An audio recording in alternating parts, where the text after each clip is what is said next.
Ajetet nga 1 deri te ajeti 3. Bismillahirrahmanirrahim.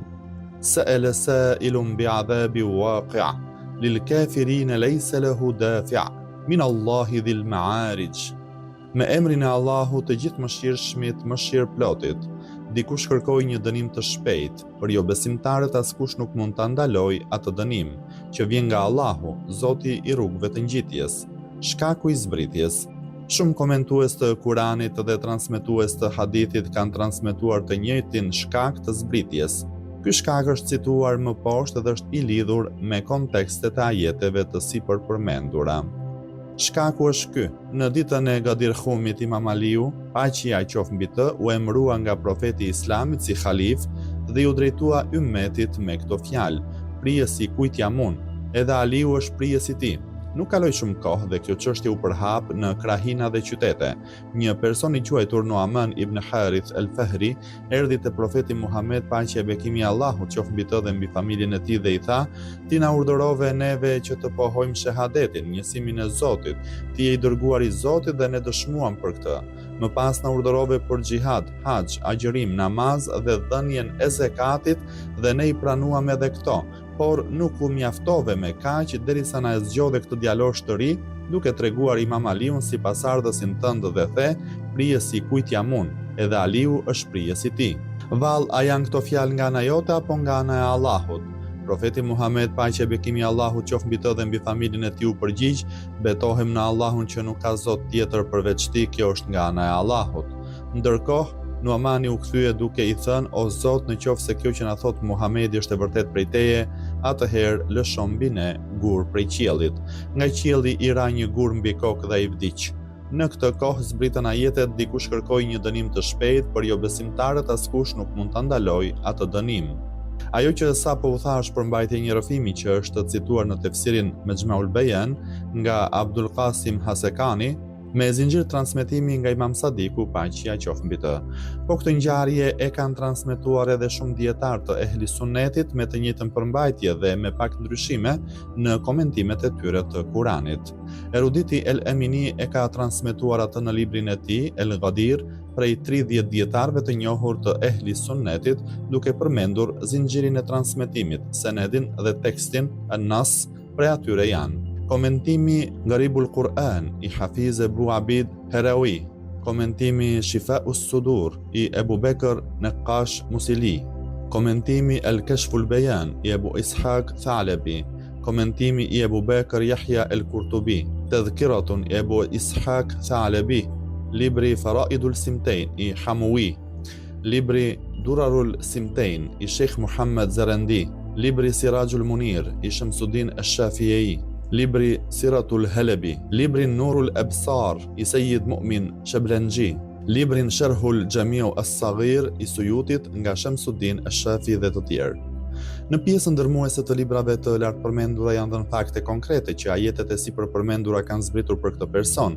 Ka mosmarrveshje nëse ka qenë Harith ibn Nuamani apo Jaber ibn Nadhr apo Nuaman ibn Harith al-Fahri, por siç e dim, kjo gjë nuk dëmton në asnjë mënyrë thelbin e çështjes. Sigurisht disa komentues apo transmetues të haditheve, të cilët nuk e kanë shumë për zemër imamatin e Imam Aliut, paqja qoftë mbi të, kanë paraqitur kundërshtime të ndryshme për shkakun e zbritjes. Ne me ndihmën e Allahut do ta trajtojmë atë në pjesën e fundit të diskutimit të komentit. Komentimi. Dënimi shpejt. Surja El Ma'arij fillon me thënien: dikush kërkoi një dënim të shpejt.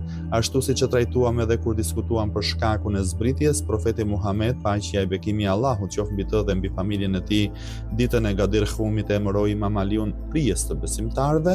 Sapo u përhap lajmi në qytete dhe krahina, ky kërkues i dënimit u zemrua, erdhi te profeti Muhammed, paqja e bekimi i Allahut qoftë mbi të dhe mbi familjen e tij, dhe i tha: "A është kjo nga ana jote apo nga ana e Allahut?"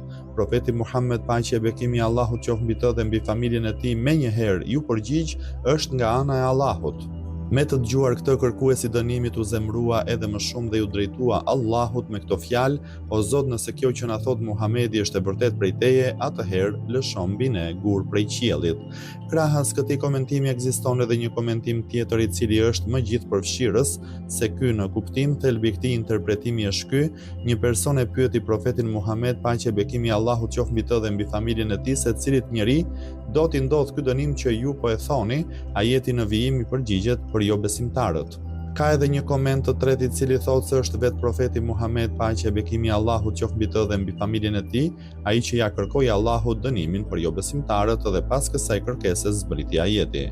Komentimi i parë përveç se përputhet më shumë me ajetin, përputhet edhe me transmetime të ndryshme të cilat janë përmendur për shkakun e zbritjes së ajetit në fjalë. Më pas ajeti shton për jo besimtarët askush nuk mund ta ndalojë atë dënim që vjen nga Allahu, Zoti i rrugëve të ngjitjes. Fjala Ma'arij është shumë si fjalës Miraj dhe nënkupton shkallët apo vendin nga ku ngjitemi lart. Allahu i madhëruar i ka caktuar pozita të ndryshme melekëve, engjëjve me anë të cilave i afrohen atij gradualisht. Allahu e ka përshkruar me fjalën El Ma'arij. Po, melekët janë urdhëruar për ndëshkimin e jo besimtarëve dhe të mëkatarëve. Melekët ishin ata që ju shfaqën Ibrahimit, paqja qoftë mbi të, dhe informuan: ne jemi përgjegjësit e zhdukjes së popullit të Lutit. Në mëngjes herët të rënuam qytetet atij populli famkeqe dhe të ligë, po këta janë përgjegjësit për të dënuar mëkatarët e tjerë. Disa komentues fjalën Ma'arij e kanë interpretuar si shkallë dhe grad, kurse disa të tjerë e kanë komentuar në kuptimin e engjëjve. Interpretimi i parë është më i përshtatshëm. Hulumtim, vërejtje të pabaza të justifikuesve. Në ajete kuranore apo në hadithe që flasin rreth virtyteve të Imam Aliut, paqja qoftë mbi të, disa komentues këmbgulin që të mos i marrin në konsiderat ato ose sjellin justifikime për ta trajtuar çështjen me korrektësi të veçantë. Nëse këto virtyte do të ishin thënë për të tjerë, do t'i kishin pranuar me shpejtësi dhe pa asnjë shtjellim, qoftë edhe sipërfaqësor. Një shembull i gjallë për këtë trajtim me dy standarde janë vërejtjet 7 lloje, që i ka përmendur Ibn Taymija në librin Minhajus Sunnah, kur flet për hadithet e transmetuara të cilat shpjegojnë shkakun e zbritjes së këtyre ajeteve. Këto ajete po i përmendim në mënyrë të përmbledhur. 1. Historia e Gadir Khumit ka ndodhur pas kthimit të profetit nga Haxhi Lamtumirës dhe përkon me vitin e 10 të Hijretit, ndërkohë që Surja Al-Ma'arij është prej sureve që ka zbritur në Mekë, pra ka zbritur para Hijretit. Përgjigja. Ashtu siç e kemi cekur edhe më lart, shumë prej sureve quhen mekase, por disa prej ajeteve, siç shpjegojnë komentues të Kuranit, kanë zbritur në Medinë ose ka ndodhur edhe e kundërta. Disa sure që tradicionalisht njihen si sure medinase kanë zbritur në Mekë. 2. Në këtë hadith thuhet: Harith ibn Nu'mani në vendin e quajtur El Ebtah erdhi te profeti Muhammed, paqja e bekimi i Allahut qoftë mbi të dhe mbi familjen e tij. Ne e dim se El Ebtah është një luginë në Mekë, pra kemi një mospërputhje me ajetin i cili thotë se ka zbritur pas historisë së Gadirit. Përgjigjja së pari, fjala El Ebtah nuk është përmendur në të gjitha transmetimet, por vetëm në disa prej tyre. Së dyti, fjala Lepta dhe Bathaun nënkupton çdo tokë prej rëre e cila përmbytet. Në fakt, në tokat e Medinës ka zona që i quajnë Lepta apo Bathaun, për të cilat është folur në poezitë arabe ose në hadithe. 3. Është i njohur se ajeti kujtoi gjithashtu kur ata thanë: Zoti ynë, nëse ky Kur'an është e vërteta e zbritur prej teje, atëherë lëshon mbi ne sigurësh nga qielli ose dërgone një ndëshkim të dhëmshëm. Padyshim që ka zbritur pas luftës së Bedrit dhe ajo ka ndodhur shumë vite para historisë së Gadir Khumit. Përgjigjja: nuk është prej nesh ai që thotë se shkaku i zbritjes së këtij ajeti është historia e Gadir Khumit, por fjala është për ajetin dikush kërkoi një dënim të shpejtë. Në ajetin 32 të surës El-Anfal është një gjë që Harith ibn Nu'man e përmendi në fjalimin e tij, por kjo nuk ka as pak lidhje me shkakun e zbritjes. Gjykimi i kësaj çështjeje bëhet duke u mbështetur në paragjykime, prandaj njeriu jo koherent shpeshherë mund të bëhet mohuesi një çështjeje të vërtetë. 4. Kurani i Begat thotë: por Allahu nuk do t'i ndëshkonte ata përderisa ti ishe në mesin e tyre, dhe Allahu nuk do t'i ndëshkojë ata përderisa ata i kërkojnë falje atij. Përgjigjja: prej këtej vjen mesazhi se nuk ka dënim të përgjithshëm apo në grup për hir të profetit të Islamit, por dënimet veçanta dhe individuale kanë zbritur gjithnjë për njerëzit, ashtu siç e dëshmon edhe historia që njerëz të shumë siç janë Ebu Zamatu, Malik ibn Talala, El Hakim ibn Abi al-As e të tjerë u ndëshkuan për hir të mallkimit të profetit Muhammed, paqja e bekimi i Allahut qoftë mbi të dhe mbi familjen e tij, ose për shkaqe të tjera. Por ajeti në fjalë ka edhe komentime dhe interpretime të tjera, sipas të cilave një argumentim i tillë nuk qëndron. 5. Nëse ky shkak i zbritjes do të ishte real, duhet të ishte njohur gjerësisht si ngjarja e njerëzve të elefantit, sura El Fil flet rreth saj.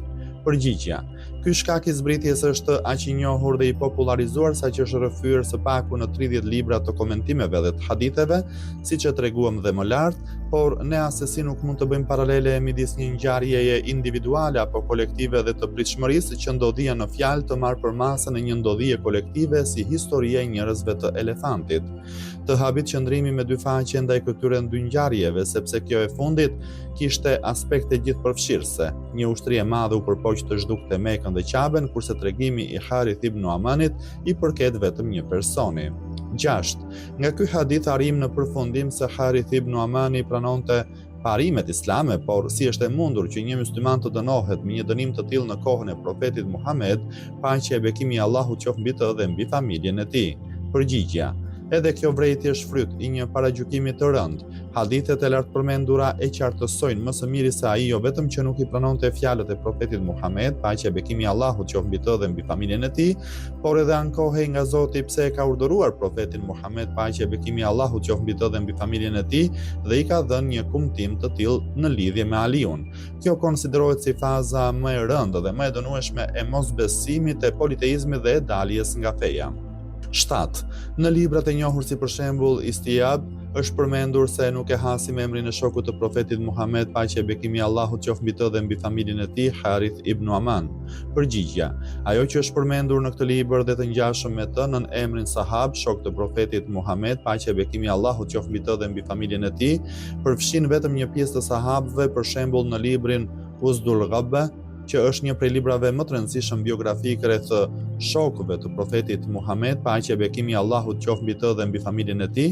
Janë cituar vetëm 7.554 persona, ndërkohë që ne e dim se vetëm në haxhin e lam të mirës kanë qenë të pranishëm më shumë se 100.000 persona.